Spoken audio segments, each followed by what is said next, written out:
Halo, semangat pagi, pagi. Selamat pagi, selamat siang, selamat sore, serta selamat malam dimanapun Ibu Bapak berada. Berkah dalam, salve.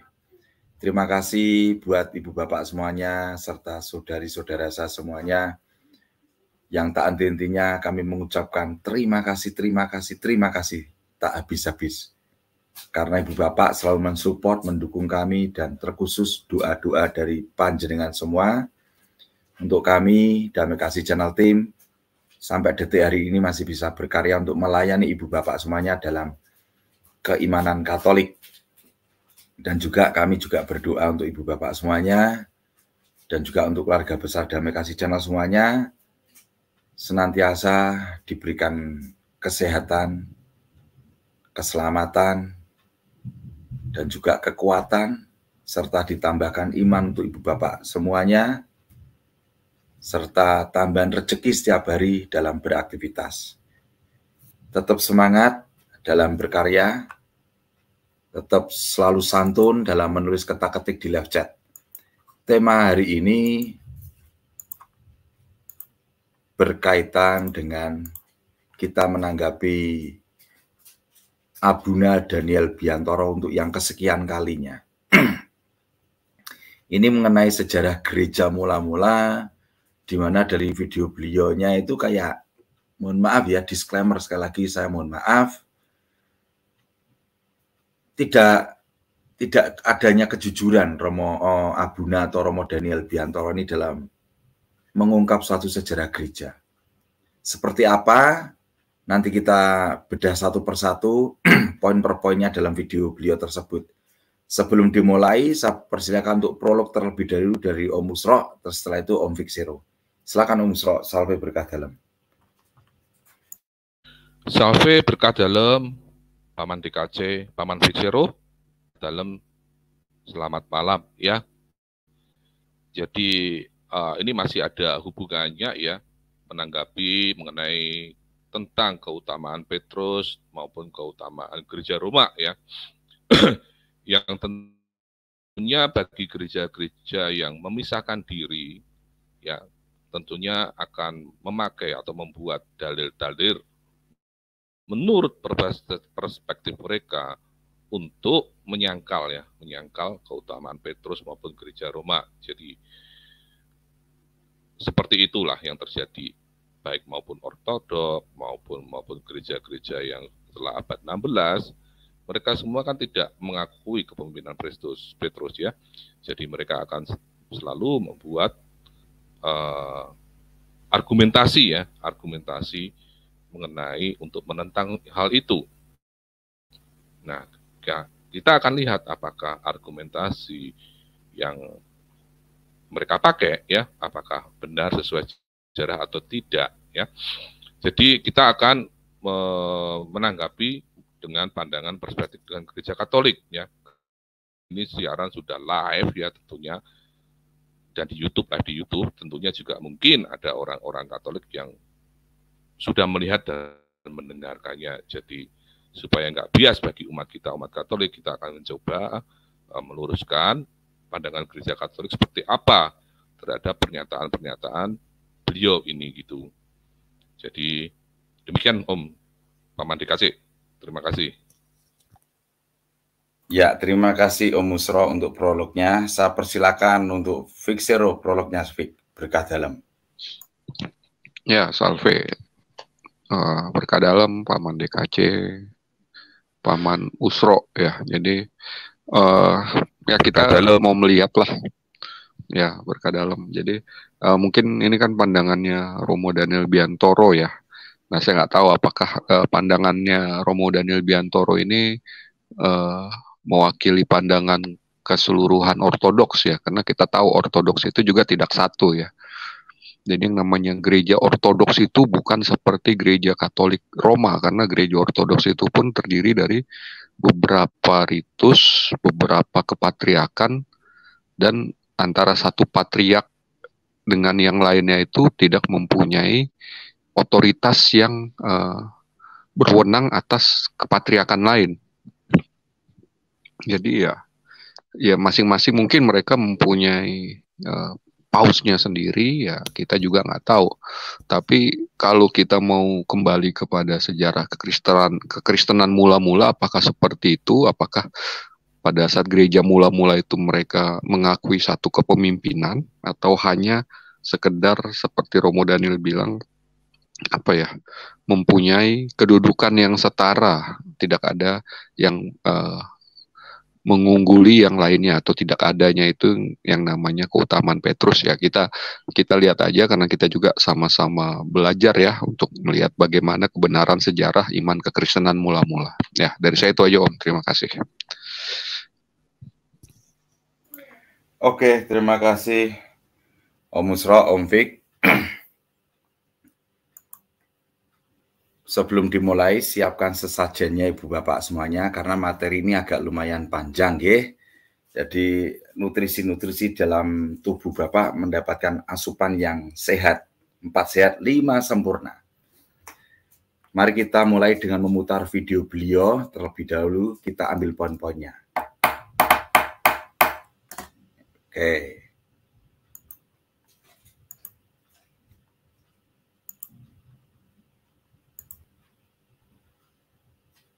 Diterjemahkan gereja, bukan jemaat, karena salah pengertian itu. Ya, dan untunglah dalam terjemahan baru yang kedua, meskipun kata ini sudah diubah dari jadi gereja, tapi yang lain-lain masih jemaat juga gitu loh. Nah, jadi Kristus mendirikan gereja, dan perhatikan kata gereja ini tunggal bentuknya, bukan banyak, bukan jamak. Jadi gereja itu sebenarnya kalau mengikuti strict kata-kata ini, itu hanya satu. Bukan aliran-aliran yang kumpul jadi satu, ya memang satu. Dasarnya adalah Petrus sebagai pribadi rasul dan Petra. Petra itu menunjuk ajaran yang di atas tadi, jadi dasarnya gereja adalah pribadi rasul dan ajaran rasul. Itulah sebabnya kita lihat sekarang Petrus ditunjuk sebagai yang mengetuai kolega para rasul. Makanya tadi pakai angka pertama tadi. Terus ayat 19, kepadamu akan kuberikan kunci kerajaan sorga. Nah, Petrus sebagai kolega para rasul di sini diserai kunci kerajaan surga. Terus apa yang kau ikat di dunia ini akan terikat di surga, dan apa yang kau lepaskan di dunia ini akan terlepas. Gereja Barat yang berpusat di Roma menganggap ini adalah menunjuk kepada Petrus. Jadi Petruslah yang menjadi fondasi gereja. Dalam hal ini gereja Timur tidak sependapat dari zaman purba. Sebab yang menjadi di atas batu karang ini bukan di atas Petrus, tapi di atas Petra. Petra itu tidak menunjuk pribadi Petrus. Jadi landasan gereja adalah ajaran rasulia, bukan pribadi Petrus, yang oleh gereja Barat akhirnya dianggap Sri Paus di Roma itu adalah pengganti Petrus sebagai kepala segenap gereja. Dan gereja Timur mengatakan tidak begitu. Sebab yang diberi kunci kerajaan surga yang isinya adalah apa yang kau lepas, kau ikat di surga, di bumi terikat di surga, apa yang kau lepas di bumi terlepas di surga, itu juga diberikan kepada rasul yang lain. 12 rasul yang lain. Matius 18 ayat 1. Waktu itu datanglah murid-murid itu kepada Yesus. Nah, pada waktu itu datanglah murid-murid itu kepada Yesus. Jadi ini konteksnya Yesus sedang dengan murid-muridnya. Nah, lalu dia mengajar, di antara ajarannya itu kita baca dari pasal ayat 15 sampai 18. Apabila saudaramu berbuat dosa, tegurlah dia di bawah 4 mata. Jika ia mendengarkan nasihatmu, engkau telah mendapat. Jadi mengandaikan, Yesus di sini mengandaikan para pengikutnya nanti akan membentuk komunitas. Sehingga kalau ada orang berdosa, yang lain bisa mengingatkan. Terus? Jika ia tidak mendengarkan engkau, bawalah seorang atau 2 orang lagi, supaya atas keterangan 2 atau 3 orang saksi, perkara itu tidak diasingkan. Ya, sehingga orangnya tuh kalau datang dan tadinya katanya sudah mau bertobat, ternyata nanti menyangkal ada saksinya. Gitu. Terus, jika ia tidak mau mendengarkan mereka, sampaikanlah soalnya kepada jemaat. Nah, jika ia tidak mendengarkan dua orang, sampaikan soalnya kepada eklesia, kepada gereja. Bahwa gereja bisa dilapori masalah orang jatuh dalam dosa, berarti ini ada pejabatnya, berarti ada institusinya. Berarti kalau gitu, kalau kata orang Kristus tidak punya gereja, orang itu tidak membaca kitab suci secara hati-hati. Ada gereja itu. Dan Kristus mendirikan. Dia malah tidak mengatakan aku akan tinggalkan Alkitab. Enggak. Yang dia katakan aku akan mendirikan gerejaku. Nah, ini yang kita harus ingat. Terus? Sampaikanlah soalnya kepada jemaat. Dan jika ia tidak mau mendengarkan... Nah, kalau orang sedemikian itu tidak mau mendengarkan gereja, apa katanya? Pandanglah dia sebagai seorang yang tidak mengenal Allah. Berarti pandang dia sebagai orang kafir, berarti dikucilkan. Bukan bagian dari gereja. Terus? Atau seorang pemungut cukai. Atau pemungut cukai sebagai orang dosa yang tidak layak untuk tinggal di gereja karena tanpa mau bertobat. Berarti ini adalah kuasa pengucilan. Gereja diberi kuasa pengucilan terhadap orang yang kerasa tidak mau bertobat, sudah diingatkan dan sudah dilayani. Nah, mengapa gereja punya itu? Ayat selanjutnya. Aku berkata kepadamu, sesungguhnya apa yang kamu ikat di dunia ini akan terikat di sorga, dan apa yang kamu lepaskan di dunia ini akan terlepas. Bukankah itu bunyi yang sama tentang kunci yang diberikan pada Petrus tadi? Berarti melepas dan mengikat ini ada kaitannya dengan surga, dan itu bukan hanya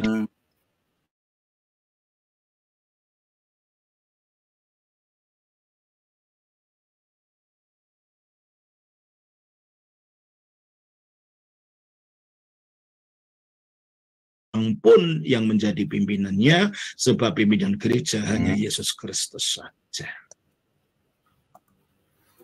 Beliaunya dalam hal ini sudah mulai nggak ada kejujuran ya Bapak ya. Oke, kita potong sampai sini dulu, karena mohon maaf kalau bahasa saya memberikan duplikat, diduplikatkan gitu loh. Jadi dari pihak Romo Daniel Biantoro itu seolah-olah kuncinya Petrus itu diduplikatkan kepada para rasul lainnya. Oke, kita langsung aja gaskan. Ini materi ini akan sangat baik banget.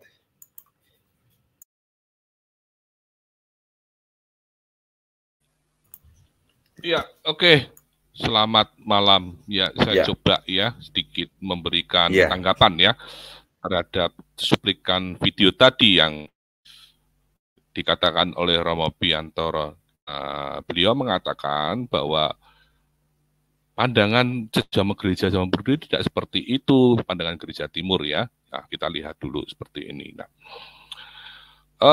kita lihat mengenai keutamaan Petrus kan, episode SPD sebelumnya kan sudah dibahas banyak sekali ya, ayat menaik ayat dan segala macam dengan bapak gereja. Saya hanya sedikit menambahi saja, karena ini kita lihat bahwa Injilnya ini adalah konteks di Matius ya, di Injil Matius. Jadi kita lihat dulu nih, Injil Matius itu seperti apa gitu kan, awal mulanya seperti apa. Nah, ini Santo Irenaeus dalam bukunya Against Heresy, bukti 1 ya, chapter 1, beliau mengatakan seperti ya, saya akan langsung aja ke highlight yang saya beri warna kuning ya. Ini Matthew also issued a written gospel among the Hebrew in their own dialect. Jadi Santo Irenaeus katakan bahwa Matius juga membuat Injil yang ditulis di orang-orang Yahudi dalam bahasa dialek mereka. Jadi Matius pada awalnya, Matius ini, Injil Matius ditulis dalam bahasa Ibrani ya, dalam bahasa Ibrani. Demikian juga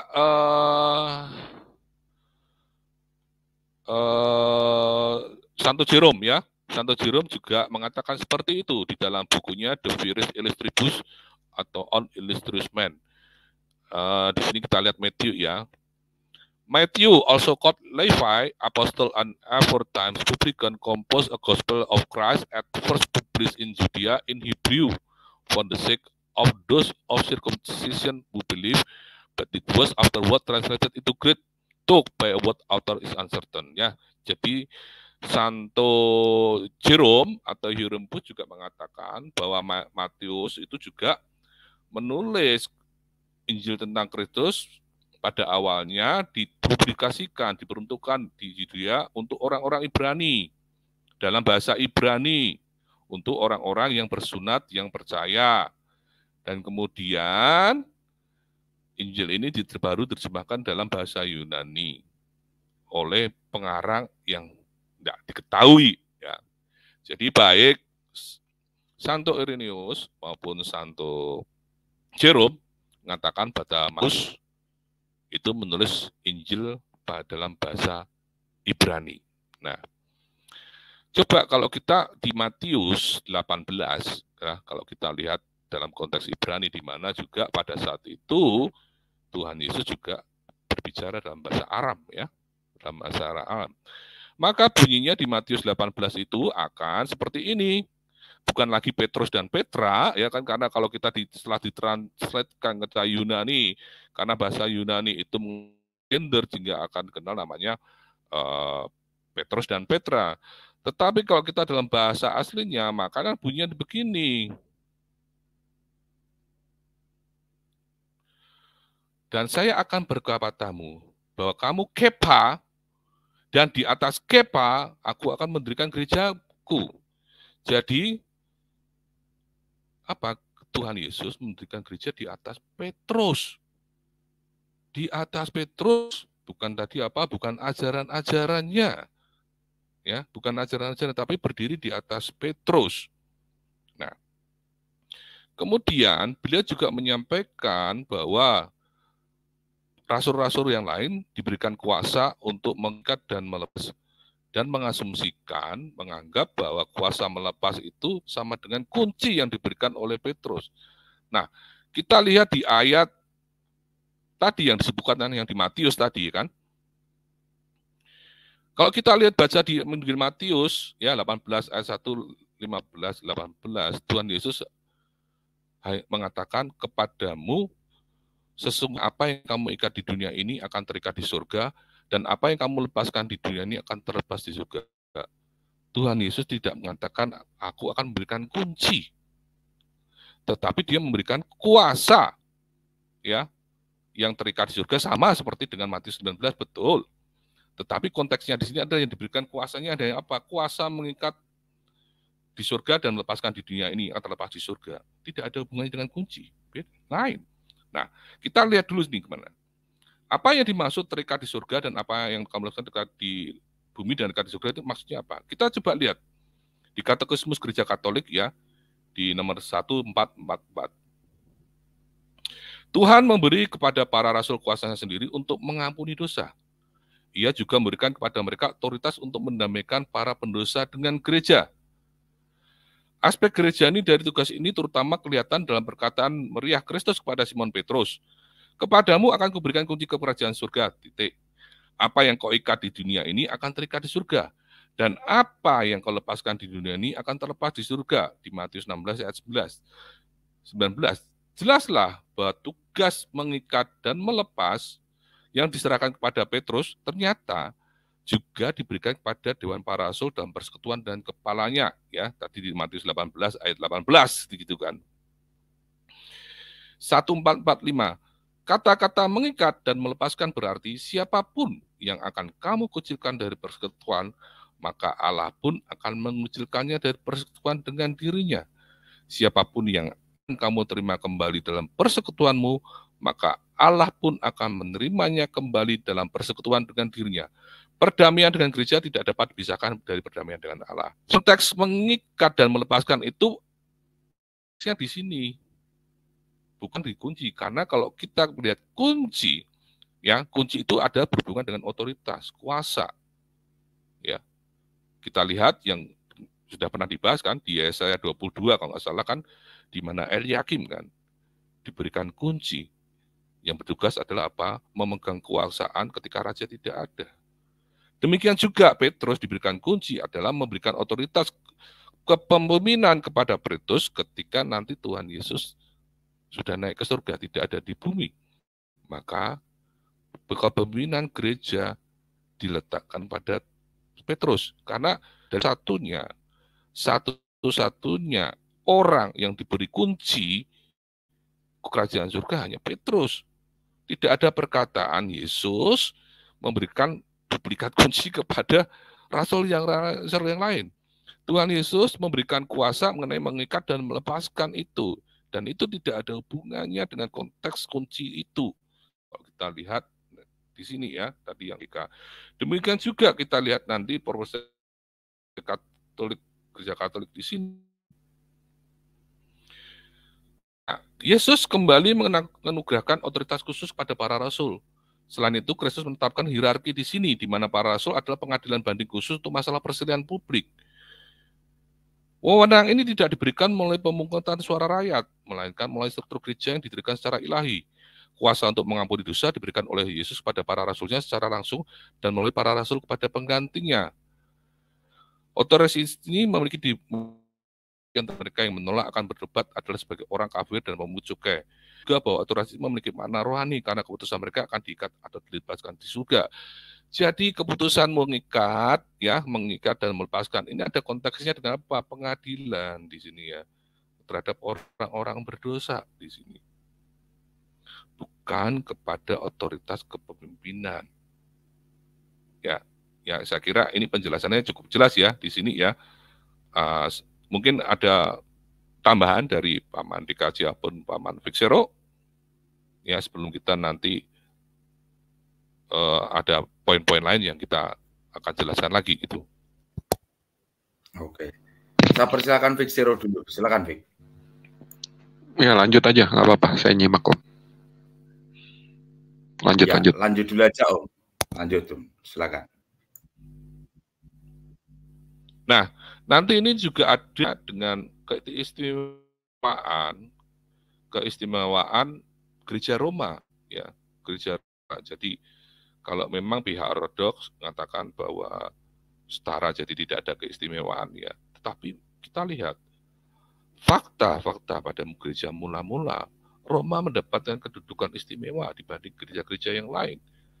Nah, kita bisa lihat di sini pertama adalah kembali ke bukunya Santo Irenaeus, ya, Agen Heresis, ya. Nah, terutama di buku 3, chapter 3, ya, di sini yang highlight kuning ya, by indicating that trend derived from the apostle of the very great, the very ancient, and universally known church founded and organized at Rome by the two most glorious apostles, Peter and Paul, and also by pointing out the faith preached to which come down to our time by means of the succession of the bishops. For it is matter the necessity that every church should agree with this church. Artinya apa? Bahwa di sini katakan bahwa setiap gereja harus setuju dengan gereja Roma. On account of its preeminent authority. Jadi ada keistimewaan otoritasnya di sini. Ini yang mengatakan adalah Santo Irenaeus. Ya, Santo Irenaeus itu hidup di antara sekitar pertengahan abad kedua ya, sekitar 140 sampai 180 ya, sudah dekat dengan ya, masih dekat dengan bapak cucu muridnya Santo Irenaeus. Ya, beliau adalah murid dari Santo Polikarpus dan Santo Polikarpus adalah muridnya Santo Yohanes. Dengan demikian, perkataan beliau, ya karena dia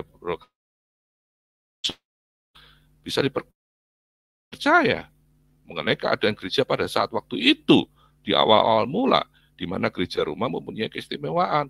Dikatakan bahwa setiap gereja harus setuju dengan gereja ini.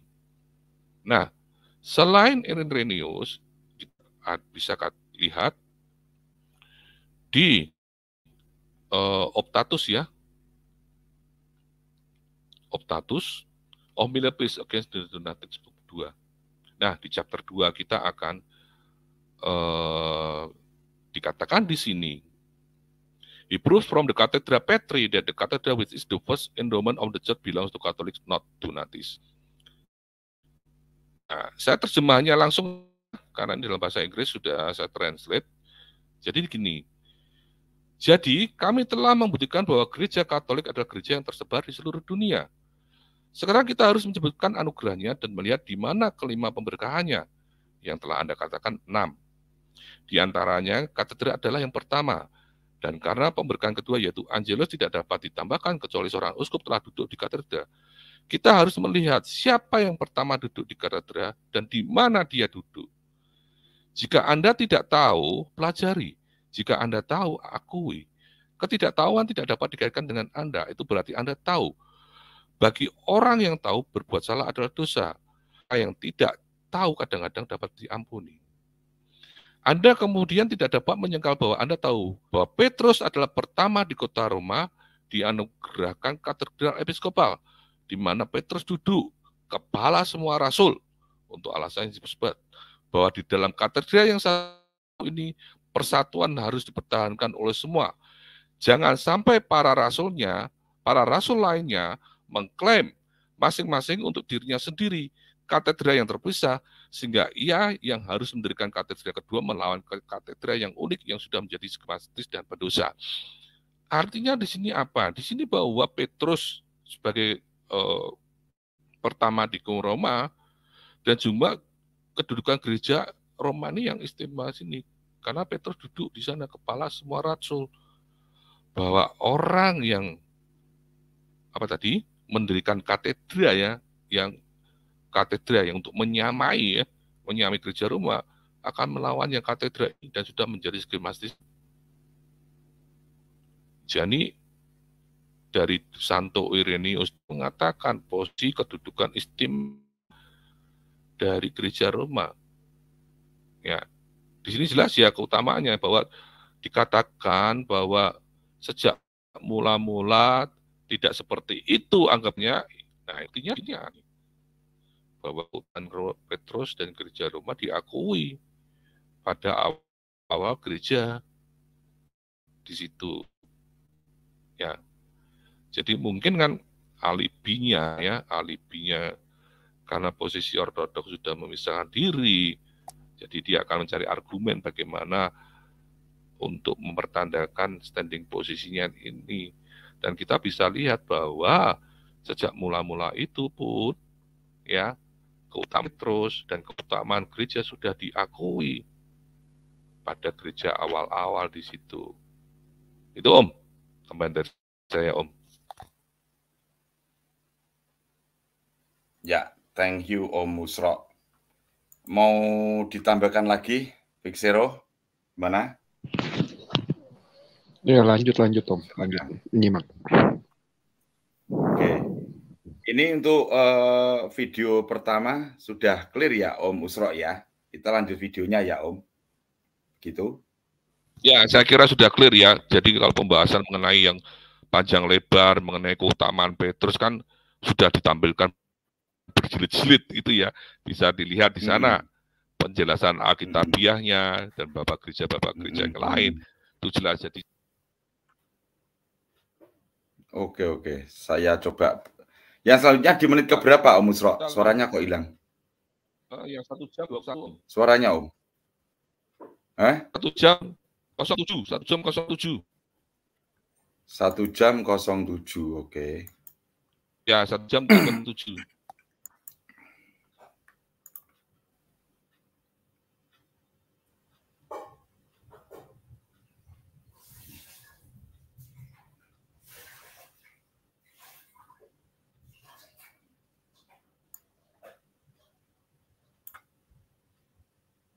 Orang-orang Kristen yang keluar sampai ke Antiokhia, dan di Antiokhia itu menjadi pusat kedua dari gereja. Lalu Paulus dan Barnabas mengabarkan Injil di wilayah-wilayah yang sekarang kita sebut Turki, Efesus, Galatia, dan semuanya itu wilayah-wilayah Turki. Baru pada akhirnya Paulus pergi ke Roma, tetapi di Roma ternyata sudah ada umat Kristen dan kita tidak tahu siapa yang mengabarkan Injil di sana, padahal Petrus belum ke sana. Kemungkinan besar orang-orang Kristen di Roma itu adalah orang yang ikut datang pada hari raya Pentakosta ketika ada mujizat itu. Mungkin dari sana. Karena ada 3.000 orang yang ditabiskan oleh Petrus. Mereka lalu melanjutkan itu di Roma. Demikian akhirnya setelah kekristenan menyebar di wilayah di luar Israel, di Antioquia, di seluruh daerah-daerah Roma, di timur. Cukup, Om. Om Erik, cukup, Om. Halo? Cukup, Om. Cukup. Ya. Putus-putus suaranya sampai. Ya, cukup, Silakan. Cukup. Ya. Sekarang udah terdengar belum? Ya, silakan. Sekarang udah terdengar, Om? Nah, Ya, di situ silakan. kan beliau mengatakan, kan umat Kristen sudah ada di Roma, ya, sudah ada di Roma, tidak ada petunjuk bahwa Petrus ada di Roma. Benarkah seperti itu? Mari kita lihat sejarahnya seperti apa, ya kan? Memang betul yang sampaikan beliau, ada kemungkinan orang-orang yang pada peristiwa Pentakosta itu udah ada yang menyebar ke Roma, ada kemungkinan itu. Tetapi kita lihat apakah Petrus tidak ke Roma pada awal itu. Nah, kita bisa lihat di sini ya. Nah, kita lihat, saya akan mengacu kepada bukunya Saint Jerome lagi, ya di Firis, betul bahwa awalnya kan Kristus mendirikan gereja berdiri di Yerusalem, di mana awalnya Petrus sebagai kemudian diserahkan kepada Yakobus, ya, kepemimpinannya diserahkan kepada Yakobus. Kemudian Petrus ke Antioquia dan beliau menjadi uskup di sana. Nah, kita bisa lihat di Saint Jerome Hieronymus, ya, judulnya The Viris Illustribus on Illustrament, ya, di chapter 1 mengenai Simon Petrus. Di sini Simon Peter, son of John, from the village of Bethsaida in the province of Galilee. Jadi Simon Peter bin Jonah, ya, putra Yohanes, dari desa di Bethsaida di dalam provinsi di Galilea, brother of Andrew the apostle, saudara dari Rasul Andreas, dan dirinya and himself chief of the apostle, dan dirinya sendiri adalah kepala para rasul.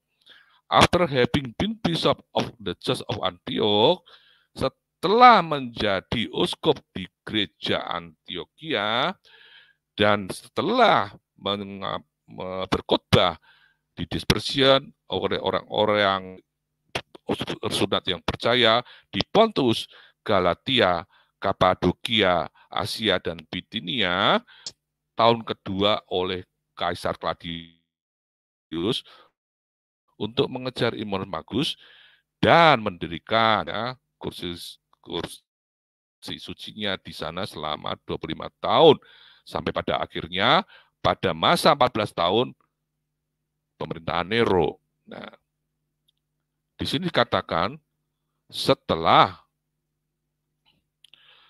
Petrus menjadi uskup, ya, di Antioquia, dan setelah mengajar di tadi Pontus Galatia, dia ke Roma di masa tahun Claudius. Nah, coba Om bisa minta tolong Om, biografi Claudius dia naik tahta tahun berapa? Setahu saya kalau salah tahun 40, ya, tahun 40. Mungkin untuk lebih detailnya di sini kan disebutkan second year of Claudius. Ya, berarti tahun kedua setelah Claudius naik tahta, dia pergi ke Roma. Jadi kita bisa eksplisit tahu kapan Petrus pergi ke Roma.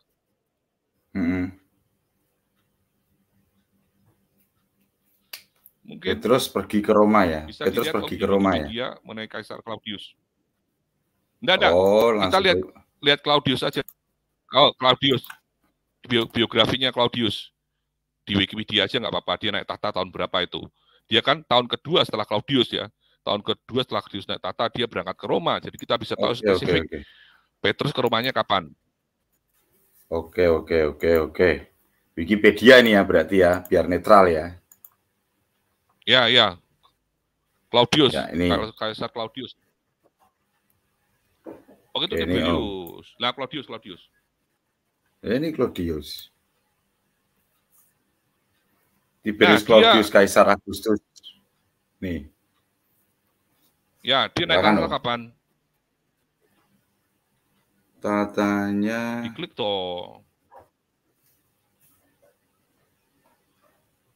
Ini Om. Berkuasa tadi. Tulisan berkuasa tadi. Ini. Claudius dilahirkan tahun 10 sebelum Masehi. Naik tatanya sebentar. Kok nggak kelihatan, tak perbesar sih.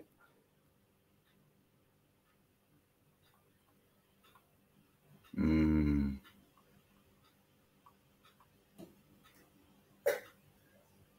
37 Masehi, Om. Ketika kalau ya, ini berusia 46 kan baru jadi konsul. 46 tahun. Ya. Kan sebagai baru konsul bukan kaisar. Oke. Nah, bawahnya dulu 4 tahun kemudian ketika kalau dia 46 tahun memutuskan mengangkat. Jadi 41 dia naik tahta kan? Ya kan ini tahun 37 dia diangkat tanggal 37 Masehi, dia diangkat menjadi konsul. Kemudian 4 tahun kemudian ketika dia dibunuh, nah Claudius naik tahta menggantikan Caligula. Berarti dia Claudius naik tahta pada tahun 41 kan? 37 tambah 4 tahun itu loh Om. Iya, 41. 4 tahun kan kemudian Caligula dibunuh. Ya. Ya, 41 naik tahta. Tadi dikatakan bahwa Petrus tahun kedua setelah Claudius naik tahta baru berangkat ke Roma. Jadi kita bisa tahu Petrus ke Roma pada tahun kapan. Kalau tahun kedua berarti dapat 2 tahun dari 41, tahun 43 Petrus sudah ke Roma. Petrus tahun 43, tahun ini 43. Diangkat menjadi kaisar 41. Oke. Iya. Tadi Om, ya kan? Ya, Petrus benar. Tahun 43 udah berangkat ke Roma. Ya, betul kan? Analoginya kita kalau kronologinya kan seperti itu. Jadi ada kemungkinan juga bahwa selain Petrus mengejar Simermagus, Petrus mengajar di mana Om? Sudah mengajar di Halo, Om. Gimana Om? Halo. Ya. Putus Henry monitor nggak? Tadi suaranya Om Musro putus. Iya, monitor. Ada suaranya. Ya, lanjut. Ya kan. Tadi pertanyaan Om Musro tadi loh.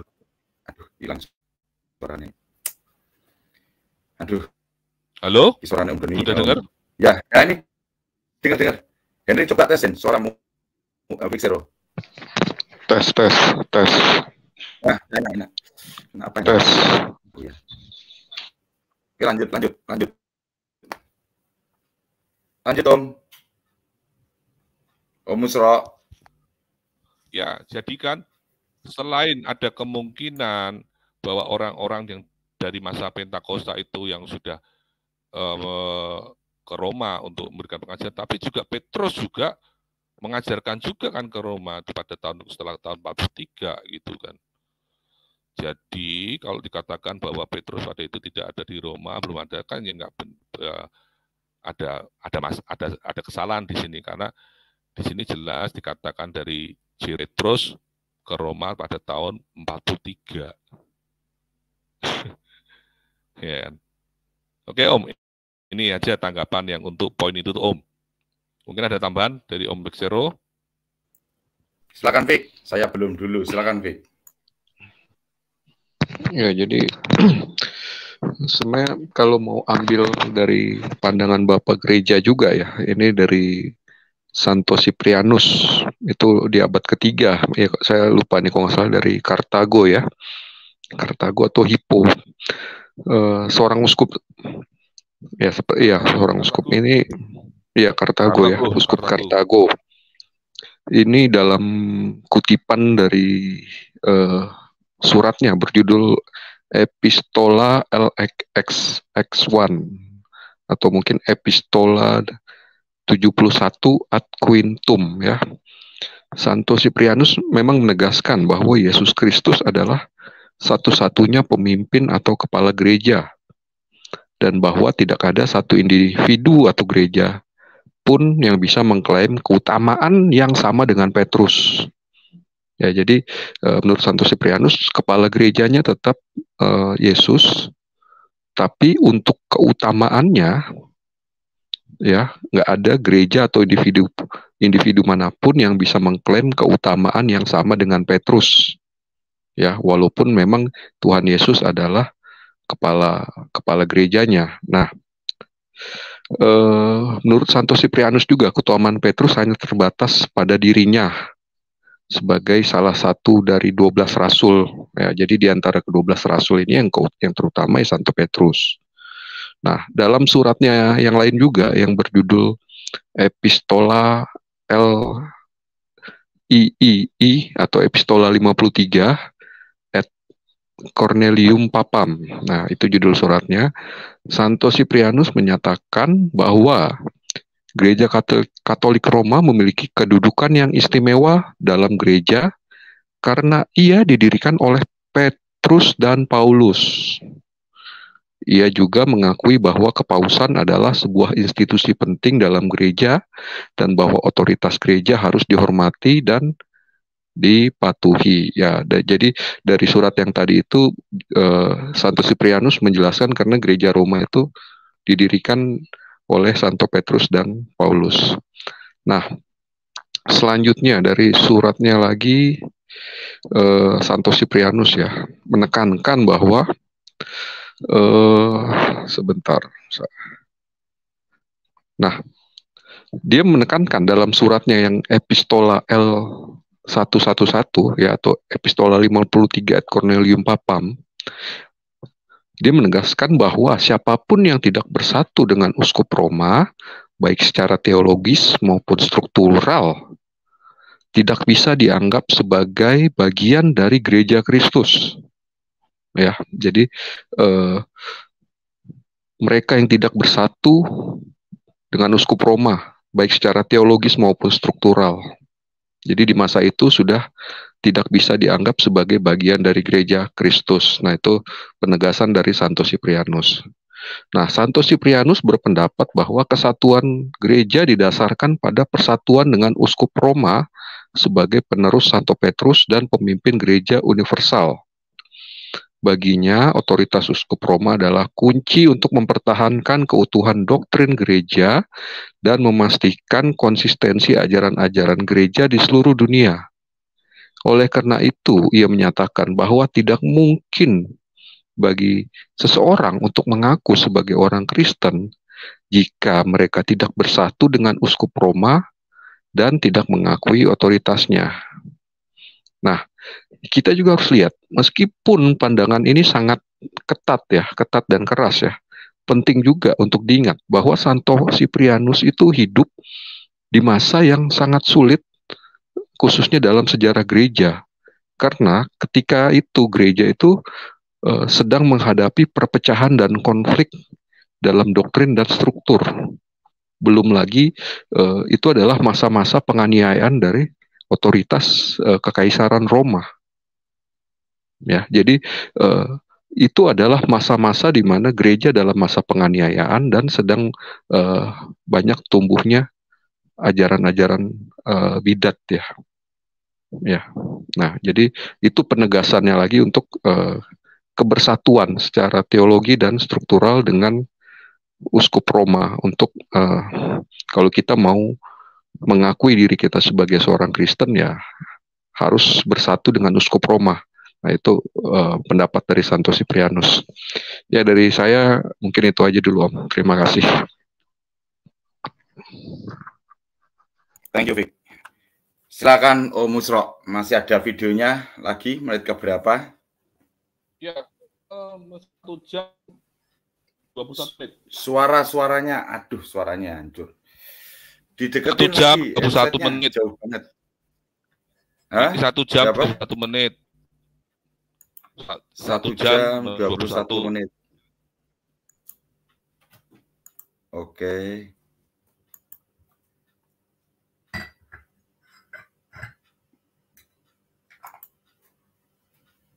Maka bersidanglah. Nah, berkonsililah rasul-rasul itu, terus. Dan penatua-penatua untuk membicarakan soal itu. Nah, akhirnya diambil keputusan. Keputusannya apa? Ayat 10 dan 11. Kalau demikian, mengapa kamu mau mencobai Allah dengan meletakkan pada tengkuk murid-murid itu suatu kuk yang tidak dapat dipikul, baik oleh nenek moyang kita maupun oleh kita sendiri? Sebaliknya, kita percaya bahwa oleh kasih karunia Tuhan Yesus kita akan beroleh keselamatan sama seperti mereka juga. Ya, itu keputusannya, berarti bukan sunat. Dan keputusan rasuliah dalam konsili inilah yang menjadi fondasi ajaran Rasul Paulus juga. Jadi kalau ada orang mengatakan kekristenan itu dikarang Paulus, itu hoax, itu bohong, tidak dasarkan sejarah. Dan gereja purba mempercayai bahwa keputusan hasil konsili itu bukan hanya sekedar. Cukup. Di sini beliau melewatkan 7 yang sudah sangkat ya. Screen sudah sangkat itu. Ya. Screen-nya sudah saya angkat. Silakan. Oh, bukan ini. Iya, tapi bukan ini. Nggak, saya tanggapannya gini aja, kalau yang poin itu adalah bahwa di sini melewatkan ayat 7 yang sangat penting, di mana di situ katakan, ya kan, bahwa Santo Petrus yang memutuskan di situ. Ya. Memutuskan di situ. Ayat 7 di mana Petrus mengatakan, sejak semula Allah telah memilih aku di antara kamu, ya, dan melalui perantaraan mulutku akan diberitakan dan seterusnya gitu. Konteksnya di sini, ya, di dalam konsili Yerusalem di sini, yang membuat keputusan mengenai yang disunat maupun tidak sunat Petrus, ya, Petrus, dan kemudian keputusan itu diakui bersama. Nah, tadi beliau mengatakan keputusannya di ayat 10-11 kan, tetapi beliau melewatkan di ayat 7 yang sangat penting di situ. Karena di ayat 7 kita bisa tahu kah yang memutuskan perkara itu, kan Petrus. Dan di situ juga kan Petrus menunjukkan keutamaan dirinya dibanding daripada para rasul yang lain. Nah, di sini mohon maaf nih ada ketidakjujuran nih ya, karena melewatkan ayat yang penting itu, sehingga akhirnya apa, kalau melewatkan angkat itu bisa maknanya lain, Om, ya, gitu loh. Nah, ini sedikit tanggapan saya dari poin yang di situ, Om. Siap, Om Musro. Silakan, Fixero. Ya, lanjut, Om, lanjut. Nyimak. Iya, lanjut, belum ada. 1 jam 32. 1 jam 30 menit. Oke. 32.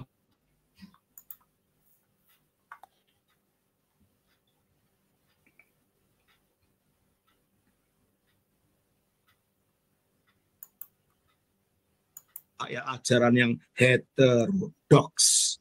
Heteros artinya lain dalam arti menyimpang, doksa artinya ajaran menyimpang. Ajaran kami yang berasal dari para rasul itulah ajaran yang ortodoks.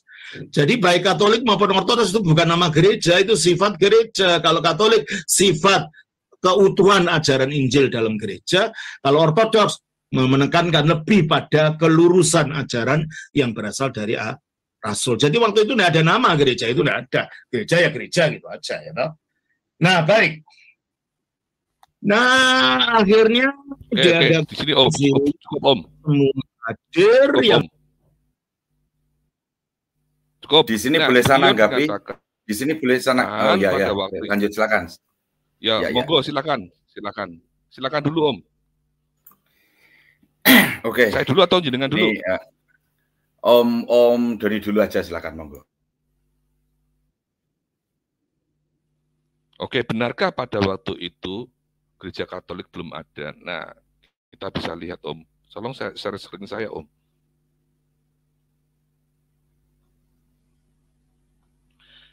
Nah, apakah benar waktu itu gereja hanya gereja saja, tidak ada namanya? Ya, kita lihat nih. Kita lihat pertama kali, kita lihat dari suratnya. Ya, surat Ignatius kepada di Smyrna, di chapter 8 ya. Chapter 8. Kemudian kita lihat. Nah, wherever the bishop shall appear, there let be the multitude of the people also be, even as wherever Christ the Catholic. Ini udah ada nama gereja Katolik di sini. Suratnya Santo Ignatius kepada umat di Smyrna. Nah, ini tahun 107 ya Om, kalau nggak salah. 107. Jadi beliau udah mengatakan bahwa gereja sudah gereja Katolik. Bukan berarti yang sifatnya enggak, ini sudah menyatakan nama gereja nih di sini kan. Dan waktu itu adalah untuk membedakan dengan pengikut-pengikut Kristen yang bidat ya, untuk membedakan yang lain, maka namanya bukan gereja Katolik. Demikian juga di Cyrenius Against Heresy di buku 3 chapter 4. Dikatakan di sini, the truth is to be found nowhere else but in the Catholic Church, the sole depository of apostolic doctrine. Heresy are recent formation and cannot trace their origin up to the apostle. Jadi Santo Irenaeus pun dalam bukunya Against Heresy mengatakan tidak ada kebenaran ditemukan di tempat lain selain di dalam gereja Katolik. Jadi nama gereja sudah ada. Gereja Katolik sudah ada pada masa-masa itu. Kemudian juga di surat Epistol Cyprian of Carthago ya. Jadi suratnya Cyprianus dari Akartage ya. Di yang surat ke-44 yang dengan judul To Cornelius Concerning Polycarp the Adrumenes. Nah, di sini beliau juga mengatakan, we have exhorted them to acknowledge and hold the root and matrix of the Catholic Church. Beliau juga sudah menambahkan gereja Katolik di sini. Demikian juga di bawahnya juga. That is as well the unity of the Catholic Church as to the charity. Nah, pada waktu itu gereja sudah ada namanya, gereja Katolik, termasuk kita katakan dari mana tadi? Dari Tommy Levis. Di sini juga dikatakan juga, so we have proof that the Catholic Church is the church which is spread out through the world. So, kita dapat buktikan bahwa gereja Katolik adalah gereja yang menyebar ke seluruh dunia. Jadi, kalau pernyataan beliau, mohon maaf ya, katakan gereja itu hanya gereja saja, tidak ada Katolik dan Katolik. Ya, ini buktinya ada. Gereja itu bernama gereja Katolik di sini. Itu Om. Ada tambahan lain Om? Monggo silakan. Ya, thank you Om.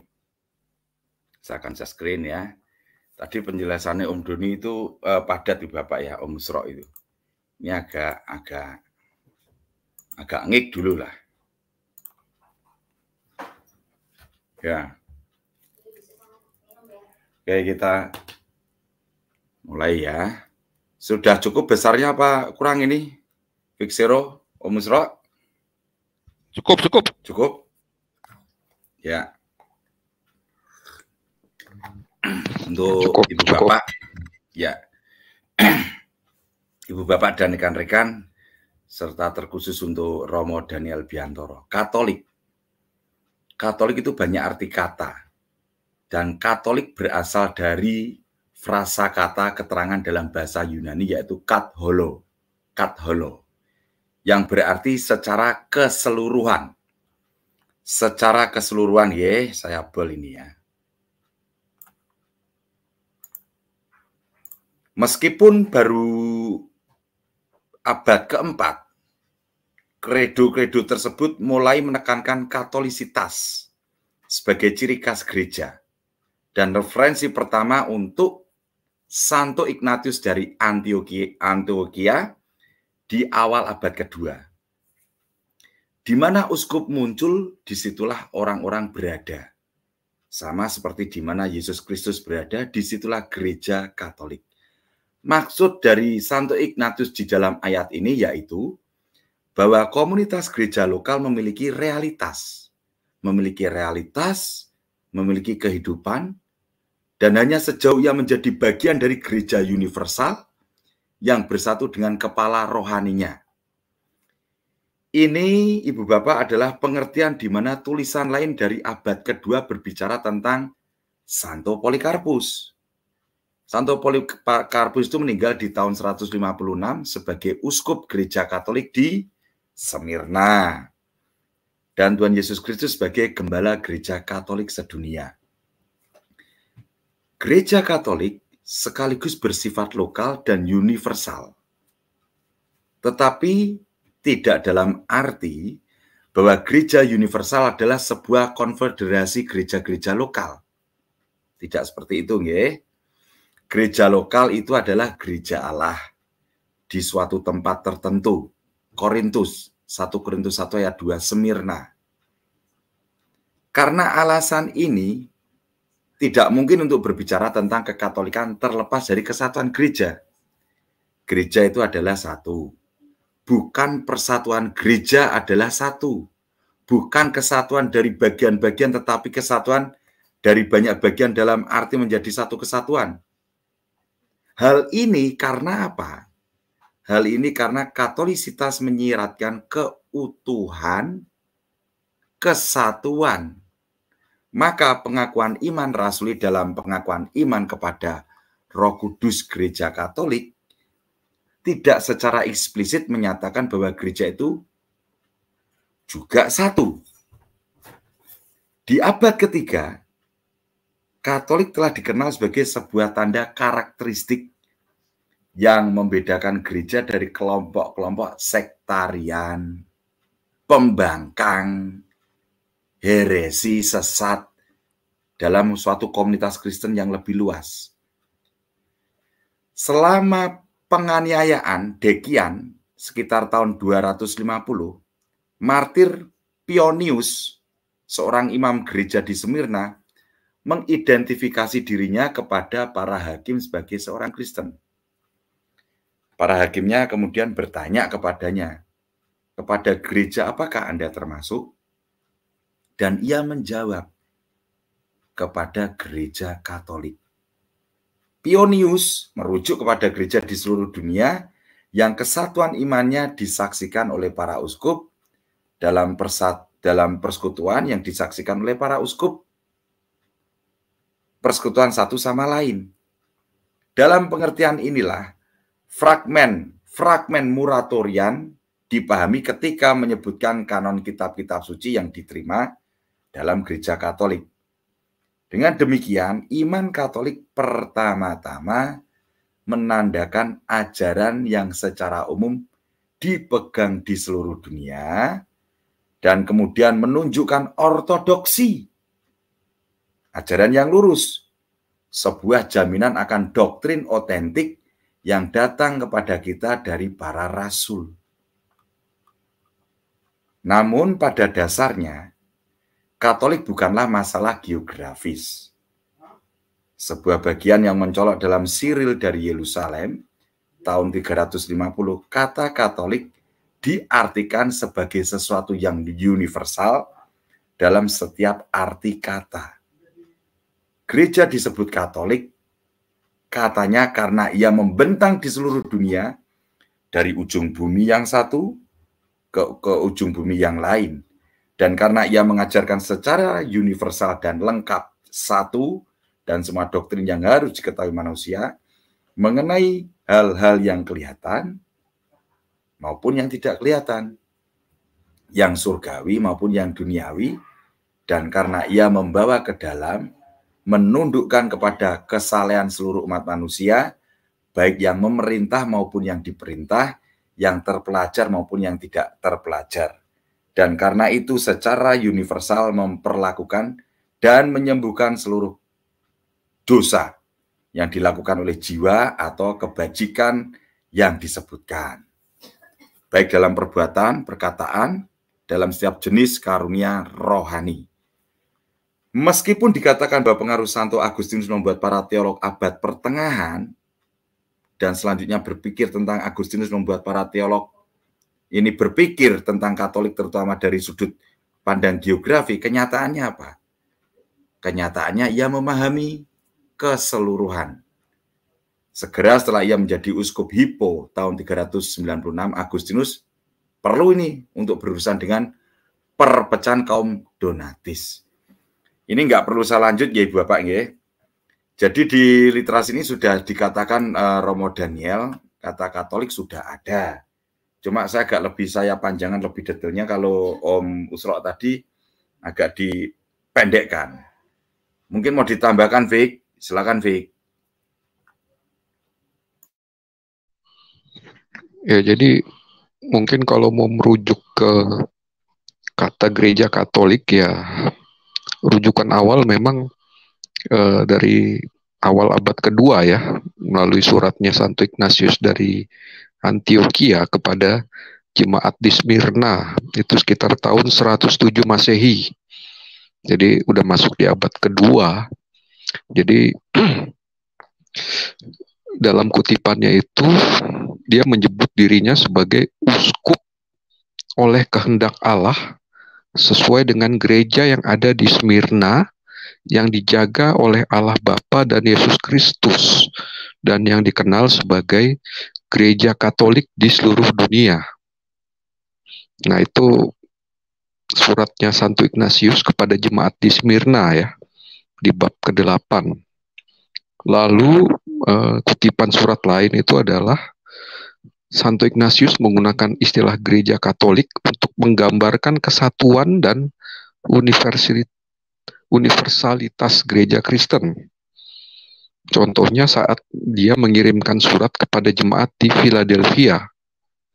Ia menulis bahwa di mana Yesus Kristus hadir, disitulah gereja Katolik ada. Nah, jadi Santo Ignatius dari Antioquia ini menggunakan istilah gereja Katolik itu dalam surat-suratnya pada sekitar tahun 107 Masehi. Ya, dan itu ditulis pada saat dalam perjalanan ketika dia hendak dikirim ke Roma untuk dihukum mati.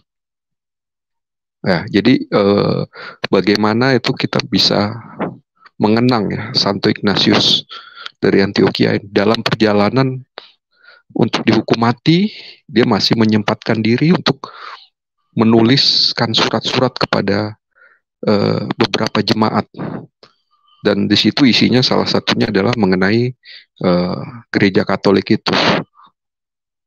Ya, dan dia juga mengakui bahwa keutamaan uskup Roma dalam salah satu suratnya yaitu kepada jemaat di Efesus, dia menulis akan menjadi kehormatan bagi saya jika saya belajar sesuatu dari Anda melalui tangan uskup Roma, karena gereja di Roma membawa kepemimpinan dalam kasih. Ya, jadi pandangannya positif. Dia menyebut sebagai uskup Roma adalah gereja yang memimpin dalam kasih dan yang memimpin dalam cinta kasih ya.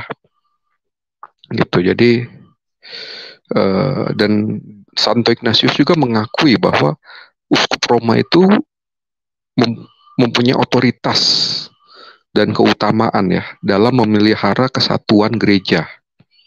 Nah, kurang lebih itu gambarannya lah ya dari Santo Ignatius Antioquia. Ya, dari saya itu aja Om. Terima kasih. Terima kasih, Vic. Silakan Om Usro, masih di menit keberapa lagi nih? 1 jam 42. 1 jam 42. 1 jam 42. Okay. Menit ke 40. Oke.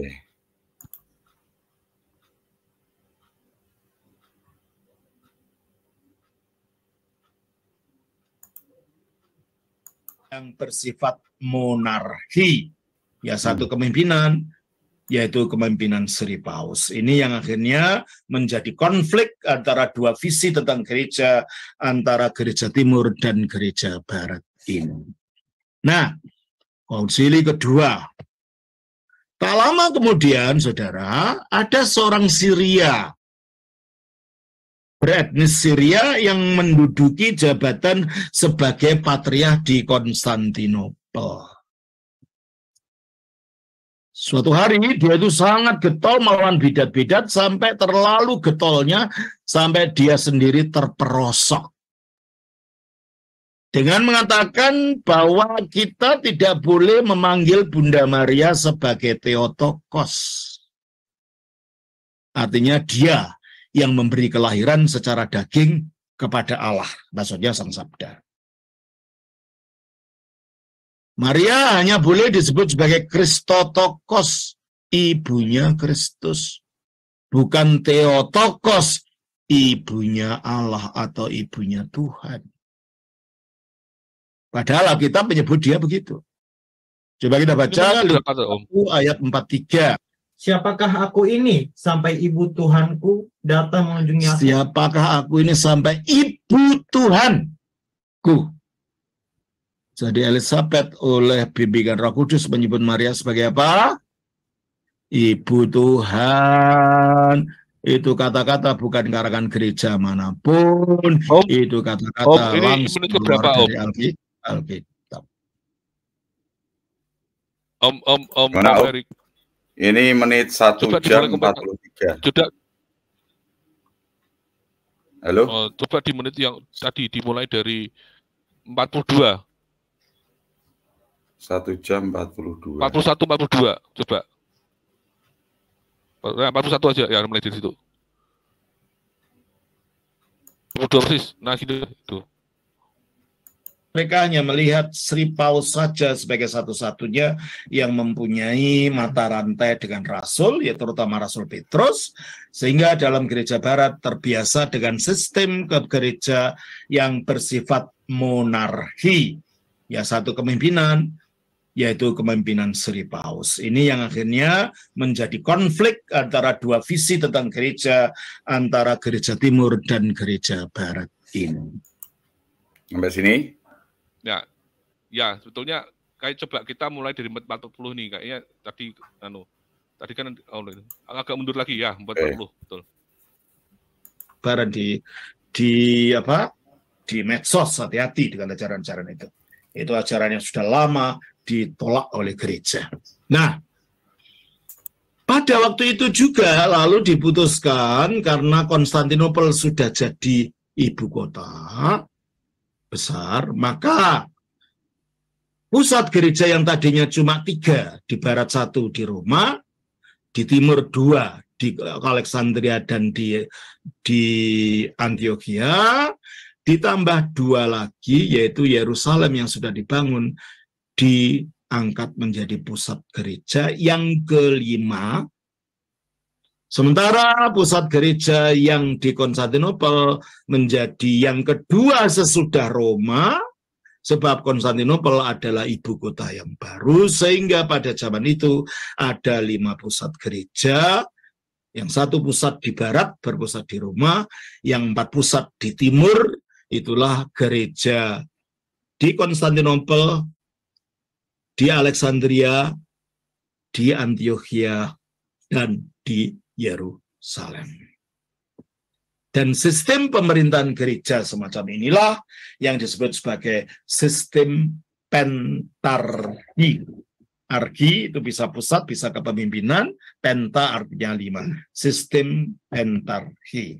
Sementara gereja Roma, gereja di barat, karena tidak ada patriark-patriark yang lain di barat, secara pelan-pelan mereka hanya melihat Sri Paus saja sebagai satu-satunya yang mempunyai mata rantai dengan rasul, yaitu terutama Rasul Petrus, sehingga dalam gereja barat terbiasa dengan sistem gereja yang bersifat monarki, ya satu kepemimpinan, yaitu kepemimpinan Sri Paus. Ini yang akhirnya menjadi konflik antara dua visi tentang gereja, antara gereja timur dan gereja barat ini. Nah, konsili kedua. Tak lama kemudian, saudara, ada seorang Syria. Di sini, poinnya di sini, Om. Beretnis Syria yang cukup kayaknya, Om. Poinnya di sini. Poinnya di sini. Jadi kan beliau menganggap bahwa Gereja Roma sistemnya kan apa ya, monarki, kemudian kalau di Timur itu kan kolegi ya kan, dua visi tadi kan. Nah, benarkah seperti itu kan? Apakah benarkah pentarki seperti itu? Ya, kita bisa lihat. Kalau kita tadi sudah bahas mengenai keutamaan Gereja Roma kan sudah dikatakan jelas sekali ya. Tadi di awal dikatakan. Sekarang bagaimana pentarki itu sebenarnya? Ya. Om, saya sharing lagi ya Om ya.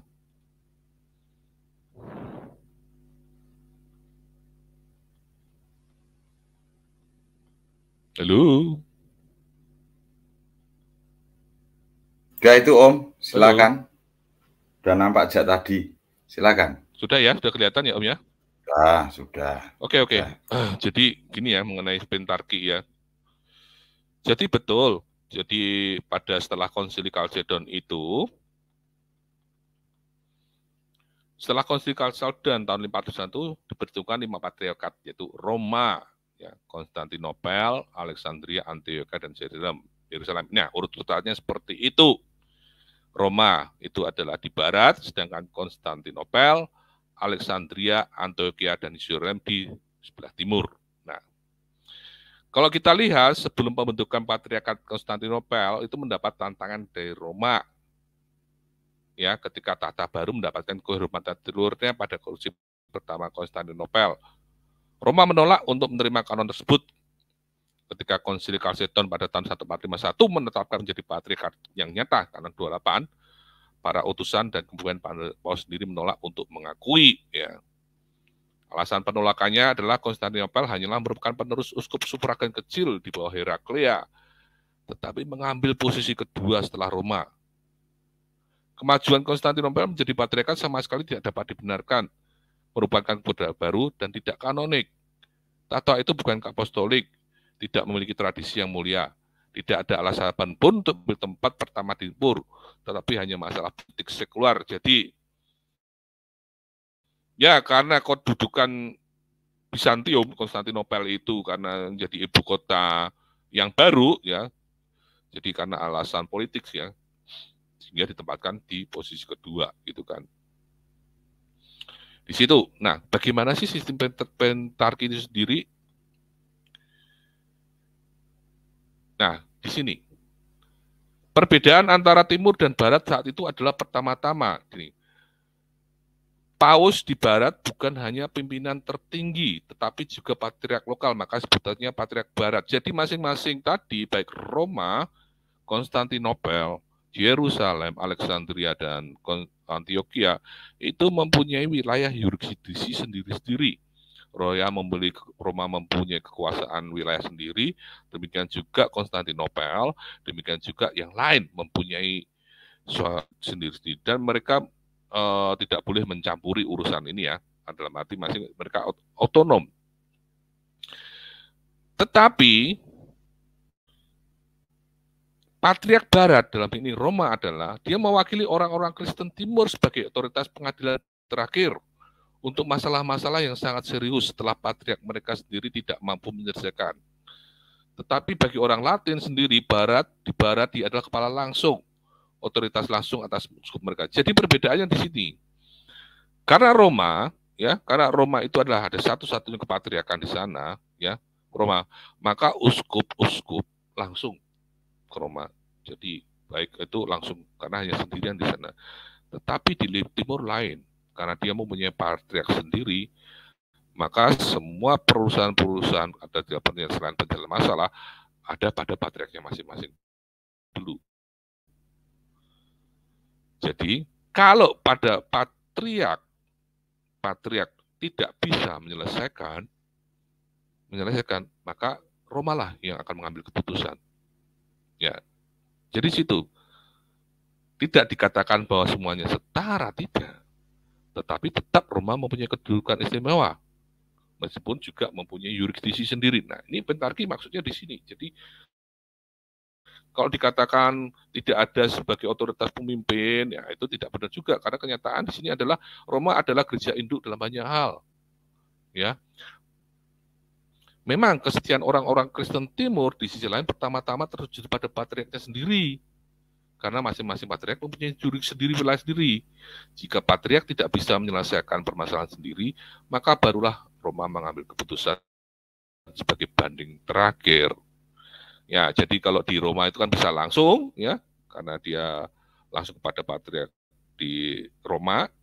Tetapi kalau di Timur tidak, karena masing-masing ada sendiri, baru ke patriarknya sendiri tidak ada permasalahan. Kalau patriark ini tidak bisa menyelesaikan masalah, barulah Roma campur tangan di situ. Tetap Roma bukan sebagai gereja yang utama, gereja yang sebagai pimpinan di sana. Ya, analoginya kan kita lihat ini ya, analogi yang pas itu kan kalau kita lihat di Angkatan Bersenjata ya Republik Indonesia itu kan, kalau lihat memang pangkatnya sama, betul, patriark itu mempunyai tahbisan yang sama. Kan kita lihat juga kalau kita analogikan kepala Angkatan Darat itu kan dipimpin oleh Jenderal Bintang 4 juga kan, kemudian Angkatan Laut kan juga Laksamana Bintang 4. Ya, Kasal itu juga Marsikal Bintang 4. Ya, dipilih panglimanya. Panglima TNI juga pangkatnya bintang 4, tetapi dia pegang komando. Ya, betul. Ya. Nah, demikian juga itulah limpentarki seperti itu. Masing-masing mereka tahbisannya sama, tetapi Roma ini yang punya tongkat komando di situ. Jadi tidak bisa dikatakan kedudukannya sama, tidak. Seperti itu, Om. Ya, monggo dilanjut. Ya. Kalau dari Om Erik apa? Oke, siap. Oke, sebelum Fixero saya terlebih dahulu lah. Ya, analogikanya seperti itu dalam kesatuan TNI di NKRI, di mana jabatan Kasat, Kepala Staf Angkatan Darat, Kepala Staf Angkatan Laut Kasal, Kepala Staf Angkatan Udara Kasal, itu semua bintang 4, Ibu Bapak. Bintang 4. Tetapi dalam hal ini, dalam perwira tinggi, bintang 4 itu dipilih satu lagi untuk menjadi komando, menjadi panglima besarnya, pangapnya. Untuk kemarin dari Angkatan Udara. Terus habis itu Angkatan Darat. Semua bintang 4. Pangapnya pun bintang 4. Itu analogi yang sederhana. Tapi saya akan merujuk pada materi, kembali ke materi ya. Saya akan share screen. Saya akan cari yang tepat. Sama-sama mencari ya. Saya di judul Kerasulan, Kesaksian dan Misi. Oke. Saya lewati ya, saya ambil yang poinnya saja. Ini nanti akan saya buat materi khusus Ibu Bapak.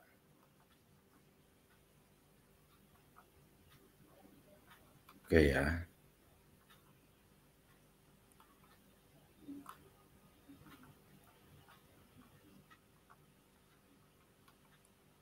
Nampak ya, Om Usro, Om Fixero? Nampak. Oke. Om Usro sekalian bantu mencari Om. Yang pas Om. Nah ini. Sebagian besar dari 12 ya, tidak lebih dari sekedar nama. Hanya Petrus yang muncul di halaman-halaman kitab suci sebagai tokoh yang hidup dan berdarah. Sekali lagi, karena ia disebutkan dalam surat-surat Paulus kepada jemaat di Galatia, Korintus, di dalam Kisah Para Rasul dan surat-surat yang dikaitkan dengan namanya. Mengakui peran kepimpinan Petrus dalam Perjanjian Baru adalah satu hal, seperti yang dilakukan oleh semua ahli kitab. Semua ahli kitab nih. Perjanjian Baru adalah hal yang berbeda untuk membenarkan keyakinan Katolik Roma bahwa para uskup Roma, para paus diberkahi dengan karisma kepemimpinan khusus di dalam gereja karena mereka adalah jalan, karena mereka adalah penerus jabatan Petrus. Oke, saya lanjut dulu ya. Tadi sudah ketemu kok.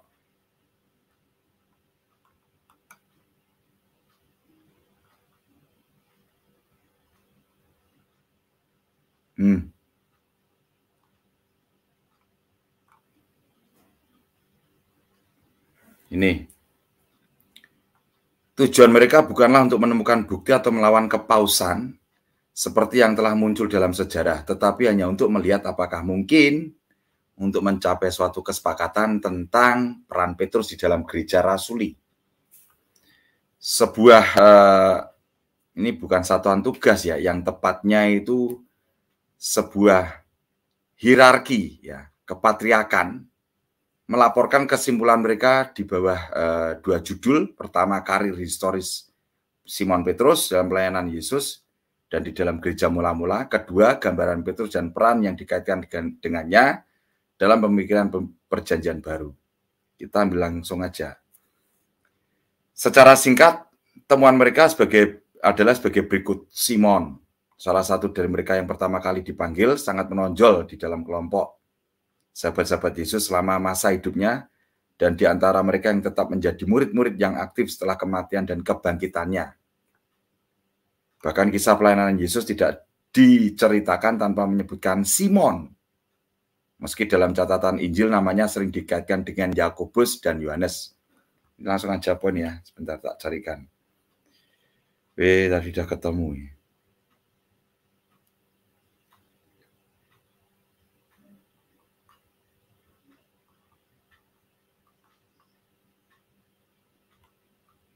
Tadi ketemu ke patriakan, sebentar.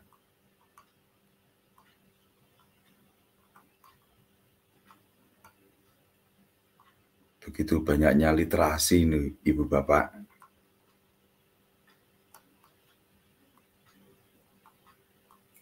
Di gereja-gereja mana ya? Sebentar, kita cari pelan-pelan.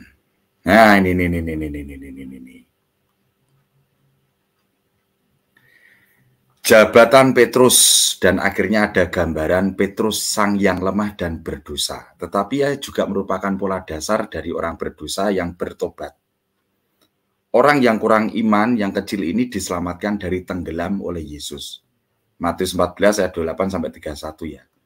Petrus, nelayan yang tidak layak, secara rohani diberdayakan oleh Yesus. Lukas 5 ayat 8-10.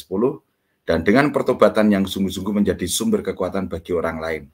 Lukas 22 ayat 32.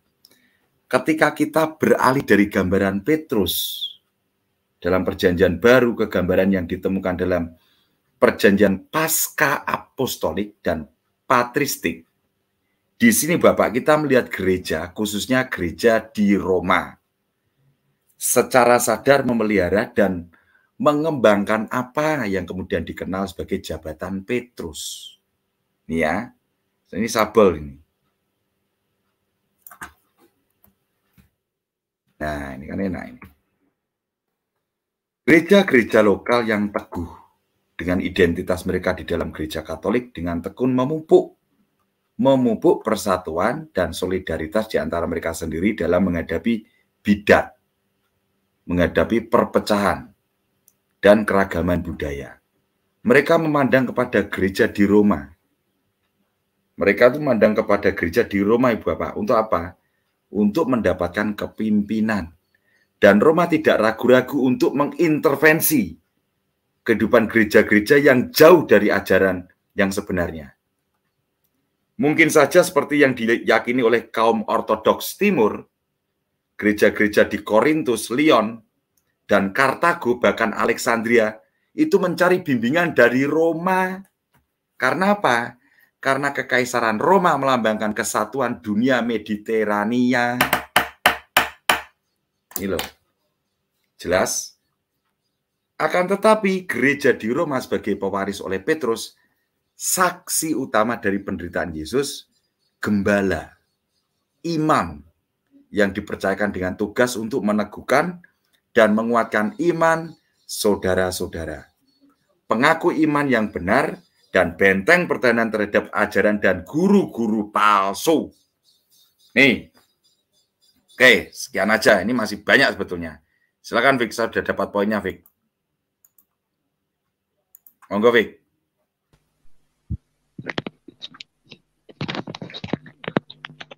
Ya, intinya keutamaan Petrus dan otoritas Uskup Roma sebenarnya ya dari bapak-bapak gereja awal ya dari sebelum abad ke-5 itu sudah ada.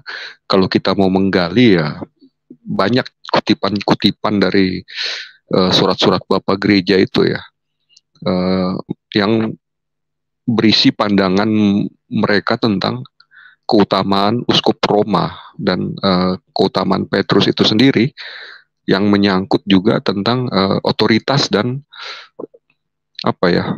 keutamaannya ya. Walaupun secara yuridiksi tiap kepatriakan itu kan mempunyai wilayah yuridiksinya yang kurang lebih setara, tapi untuk berbagai masalah penting itu nanti pengambil keputusannya atau penengahnya adalah uskup Roma itu. Jadi kebersatuan dengan Gereja Katolik Roma, uskup Roma ya, yaitu Paus, itu adalah elemen yang penting dalam tubuh kekristenan mula-mula. Gereja-gereja purba ya dengan beberapa patriark besarnya ya mengakui bahwa keutamaan uskup Roma itu termasuk dalam menentukan sebuah keputusan ya, pengambil keputusan final terhadap suatu masalah. Nah, itu adalah suatu keistimewaan dan keutamaan dari tahta Petrus itu sendiri yang diletakkan oleh Tuhan Yesus kepada Petrus dan penerus-penerusnya. Ya, saya rasa dari saya itu aja, Om. Terima kasih. Oke, silakan Om Musro. Ya, masih ada poin beberapa. Ya, poin terakhir ya, sebetulnya tadi saya agak kelewatan ya, saya di menit berapa, tetapi kayaknya di menit awal ya, setelah beliau mengatakan gereja itu bukan didirikan atas Petrus, tetapi atas para rasul, dan beliau mengutip di Efesus ya, Efesus 2 ayat 20 gitu loh. Ini saya sharing Om, coba Om. Om? Ya, silakan Om. Udah kelihatan ya sharingnya ya Om ya? Oke, yes. Jadi beliau tuh mengambil di Efesus 2 ayat 20 yang dibangun di atas dasar para rasul dan para nabi dengan Kristus Yesus sebagai baju penjuru. Nah, apakah ayat ini mengacu mengenai pendirian gereja? Nah, di sini dikatakan adalah atas darah para rasul dan para nabi ya, dengan Yesus Kristus. Nah, kalau kita berbicara di konteks ini ayat Efesus 2 ayat 20, kita harus melihat ayat-ayat sebelumnya itu bicara mengenai apa. Nah, kalau kita lihat di mulai ayat 17 sampai 22, Ia datang dan memberitakan damai sejahtera kepada kamu yang jauh dan damai sejahtera pada mereka yang dekat. Karena oleh Dia kita berdua pihak dalam satu roh beroleh jalan masuk kepada Bapa. Demikianlah kamu bukan lagi seorang asing dan pendatang, melainkan kawan-kawan surga dari orang-orang kudus dan anggota-anggota keluarga Allah yang dibangun di atas dasar para rasul dan para nabi dengan Kristus sebagai penjuru. Jadi yang dibangun ini bukan gereja, tetapi apa? Keluarga Allah di sini. Yang dimaksud keluarga di sini adalah konteksnya apa? Tidak ada perbedaan lagi antara orang Yahudi dan orang non-Yahudi. Konteksnya di sini. Jadi ini betulnya ada penjelasan lagi ya. Nah, ini di sini kan. Ini menurut Father Callahan ya. Di sini ini penjelasan seperti ini. Ketika juru selamat datang ke dunia ini, dia pertama-tama berubah secara pribadi kepada orang Yahudi dan kemudian melalui para rasulnya kepada orang bukan Yahudi. Injil di antara semua manusia dan rekonsiliasi dengan Allah. Orang-orang bukan Yahudi dikatakan jauh. Ya. Tadi kan ada kata jauh kan. Sedangkan karena mereka tidak memiliki hukum dan wahyu khusus yang dimiliki orang Yahudi. Dan akibatnya orang Yahudi dikatakan dekat. Kedamaian sempurna yang dibawa oleh Kristus dunia dan yang dia bicarakan pada perjamuan terakhir bertemu pada keadilan yang sempurna. Dan seperti itu, seperti katakan Santo Thomas, tidak mungkin ada perdamaian tanpa keadilan. Kedamaian Kristus yang kita nikmati ini adalah buah rekonsiliasi kita dengan Allah dan penyebabnya sekarang ada dalam Rasul dalam ayat berikut. Nah, di sini Kristus adalah damai sejahtera kita dan Dia telah memberi kita damai sejahtera karena melalui Dia kita orang Yahudi dan bukan Yahudi telah dibebaskan dari dosa-dosa kita, dihidupkan oleh Roh Kudus, diperdamaikan dengan Allah, dengan demikian diperkenalkan pada Bapa. Nah, ini tadi. Jadi konteksnya di sini adalah keluarga Allah di mana itu tidak ada perbedaan antara orang Yahudi dan bukan orang Yahudi yang dikatakan tadi, yang dekat dan jauh tadi kan. Jadi ada anggapan kalau orang bukan Yahudi itu merasa jauh karena tidak diwahyukan seperti dengan orang Yahudi dikatakan dekat. Tetapi dengan dasar para ajaran Rasul. Jadi konteksnya di sini adalah keluarga Allah, bukan gereja. Yang dimaksudkan dasar para Rasul dan para Nabi itu adalah ajaran moral para Rasul dan para Nabi. Nah ini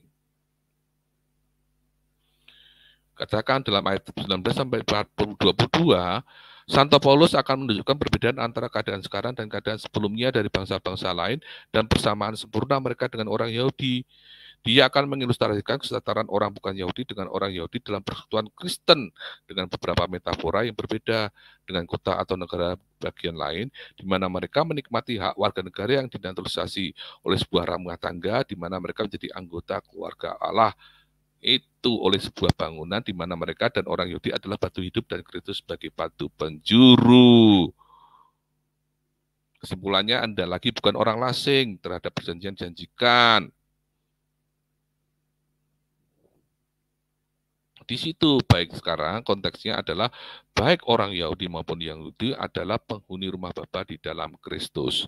Jadi konteksnya di situ, bukan sebagai dasar pendirian gereja. Jelas dalam dasar pendirian gereja adalah Petrus tadi kan. Sudah jelaskan di awal. Nah, ini tambahan lagi kan, karena di menit keberapa itu beliau juga mengatakan ayat ini sebagai dasar pendirian gereja itu. Terima kasih Om. Oke. Terima kasih Om Usro. Untuk videonya cukup ya Om ya? Nggak ada di menit keberapa? Sudah ada, cukup ada videonya itu. Jadi lanjutan dari mengenai pendirian gereja dari di awal. Cuma kita sudah motong dulu. Jadi sebetulnya lanjutannya itu ada tuh pernyataan itu seperti itu. Oke, siap. Terima kasih Om Usro. Oke Ibu Bapak. Untuk menanggapi Romo Daniel dari video sejarah gereja ini cukup padat ya Ibu Bapak, makanya kita perpadat banget, tidak berlarut. Saya persilakan keroncongnya terlebih dahulu untuk Om Viksero, setelah itu Om Usro kita tutup. Silakan Om Vik keroncongnya. Ya, keroncong dari saya mungkin ya, bahwa perbedaan pandangan antara Romo Biantoro dengan Gereja Katolik Roma ya harus kita lihat juga secara objektif mungkin ya. Jadi berdasarkan data sejarah dan catatan-catatan Bapak Gereja, jadi secara objektif kita melihat dari situ bukan hanya sekedar karena sentimen perbedaan antara dua ritus yang berbeda ya, Gereja Katolik Ritus Latin serta Gereja Ortodoks yang memang saat ini belum bersatu dengan Gereja Katolik Roma.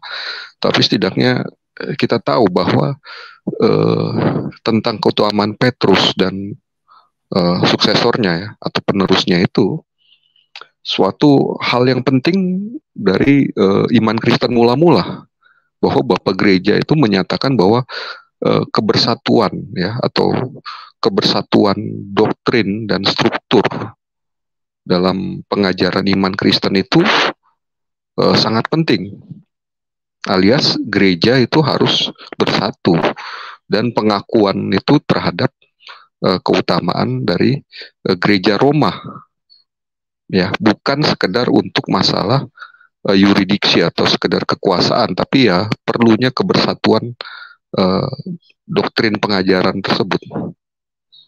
Ya, walaupun tiap gereja, tiap patriark mempunyai yuridiksi masing-masing, tapi pada akhirnya nanti bila ada terjadi sesuatu, nanti akan dikembalikan juga ke Uskup Roma untuk penentu atau pengambil keputusan akhirnya, seperti itu. Dan itu untuk kepentingan bersama gereja universal, bahwa dibutuhkan satu pemimpin dari antara 12 rasul tersebut, sesuai dengan yang ditunjuk oleh Tuhan Yesus sendiri kepada Santo Petrus.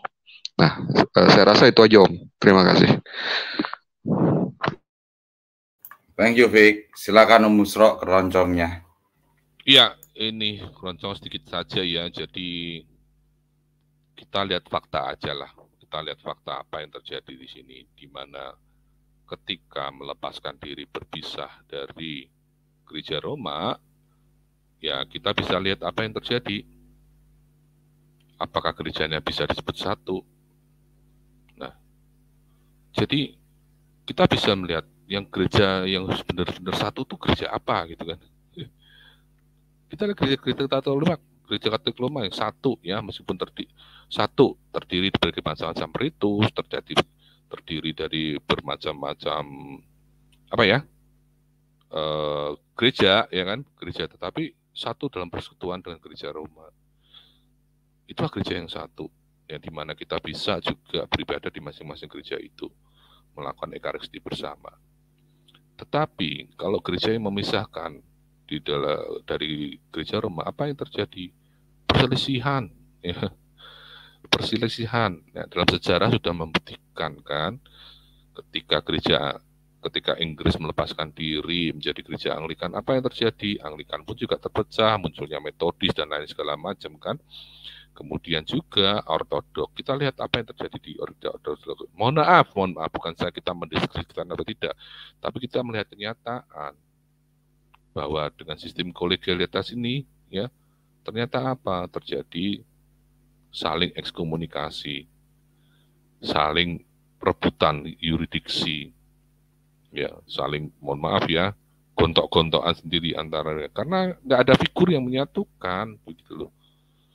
Bahkan mohon maaf nih, yang disebut Patriark Ekumenikis yang di Konstantinopel dari Patriark Bartolomeu pun diekskomunikasi, saling mengekskomunikasi dengan Patriark Kiril dari Rusia kan. Ya, adalah dengan karena masalah yuridiksi begitu kan. Demikian juga mohon maaf nih, gerejanya Bapak Biantoro GGOC itu kan memisahkan diri dari gereja Yunani kan, Ortodok Yunani, dengan masalah apa? Masalah kalender Julian gitu kan. Apakah itu yang bisa disebut gereja satu ya? Kan tidak.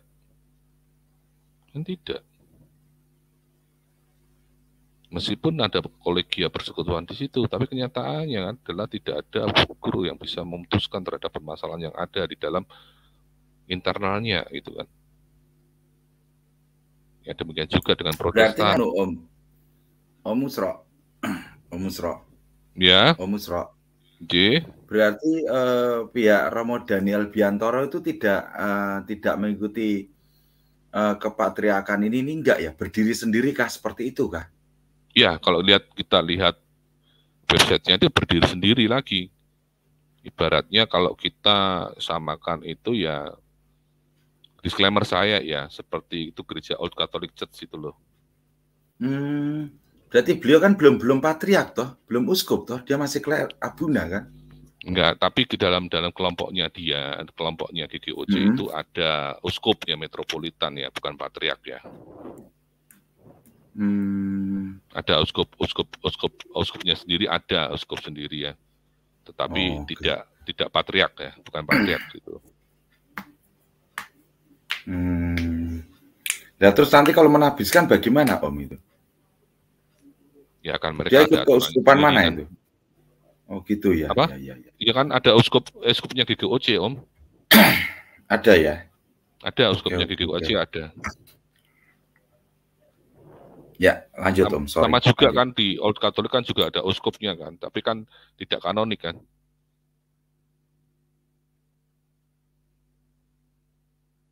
Halo? Iya, kalau itu kan bidat Om, sudah masuk bidatnya itu. Old Catholic kan, Om? Iya. Om? Iya. Iya loh. Iya. Ya, analoginya seperti itu. Mohon maaf, disclaimer analoginya seperti itu. Jadi memisahkan diri dari gereja Yunani gitu kan. GGOC itu kan memisahkan diri dari Ortodok Yunani kan.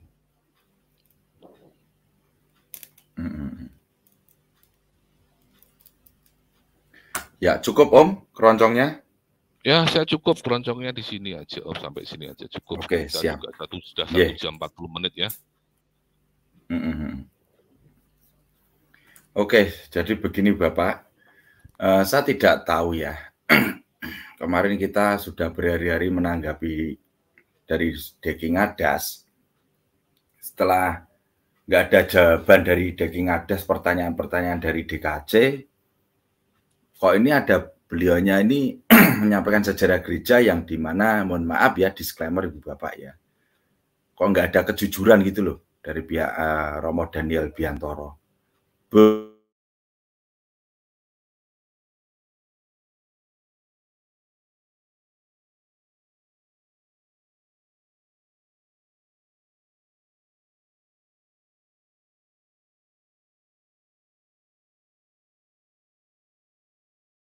TikTok dialog ada ucapan kata-kata yang kurang enak, saya mohon maaf, terutama saya, mungkin banyak keselio lidah, kepleset lidah, saya mohon maaf.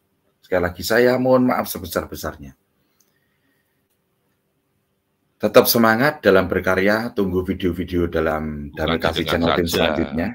Bukan ini saja, kadang-kadang kita pun kalau di room keselio lidah ya mohon maaf ya kan. Iya. Iya, oke.